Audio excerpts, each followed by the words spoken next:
This is an Oral-B Pro 3 series. This is my son's toothbrush, so that's why I used brush head, but this is a cross-action brush head, and this is a budget electric toothbrush. This is very good for anyone to start with. He started with this when he started getting his adult teeth, especially his back adult teeth, and this is brilliant to use. So you just switch it on. As you can see, that's the motion for the brushes, like this, back and forth.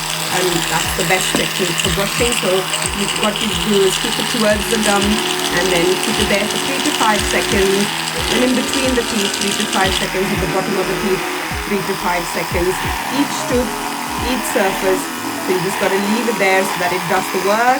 And the same on the inside, and then in between the teeth, and the bottom of the teeth, and then in between the teeth.